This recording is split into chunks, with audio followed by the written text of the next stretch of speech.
Ils ont fait 4000 km pour atteindre l'Arctique et ses températures de moins 40 degrés. Ces Français se sont lancés un défi, plonger en apnée sous la glace au plus près des icebergs. Mais d'abord, il faut percer 1 mètre de banquise.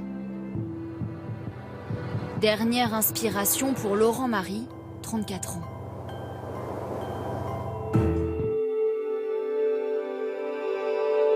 L'eau est à -1 degré. Quand on s'immerge, bien sûr, c'est très froid et c'est très intense, ça demande beaucoup d'efforts.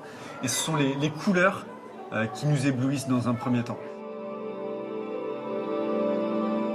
On descend à une trentaine de mètres et lors de la remontée, on observe toutes les facettes de glace, toutes les bulles qui sont emprisonnées depuis des milliers d'années. Il y a des veines bleues qui transpercent, c'est de l'eau douce qui est concentrée. On peut voir le cœur de l'iceberg. On a l'impression que c'est un élément qui est vivant.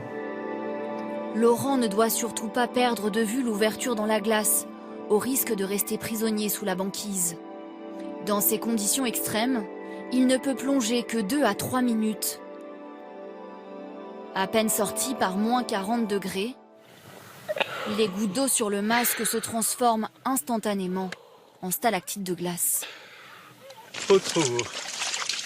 Je crois qu'on a eu un moment là incroyable. Incroyable. Quand il n'est pas explorateur amateur, Laurent Marie est pompier en Bretagne. Avec d'autres passionnés des mondes polaires, grâce à des sponsors, ils vont filmer leur incroyable rencontre, comme l'été dernier en Norvège. Ce jour-là, il n'y a pas de vent. La mer est très calme. Et là, tout d'un coup, on entend un souffle. Un souffle très fort, très puissant. C'est le souffle de la baleine. Là, on s'approche. On a rencontré 5 baleines. On s'est immergé avec elles. C'est des grosses baleines. Elles font 15 mètres de long, 25 tonnes. Les baleines sont très curieuses. Elles viennent nous voir, elles se mettent sur le dos, elles montrent leur ventre. Une fois de retour en France, l'association va montrer ces images aux enfants dans les écoles. Des orques avec leurs petits, aux ours polaires. Une façon de leur faire découvrir ces mondes fragiles pour sensibiliser au respect de l'environnement.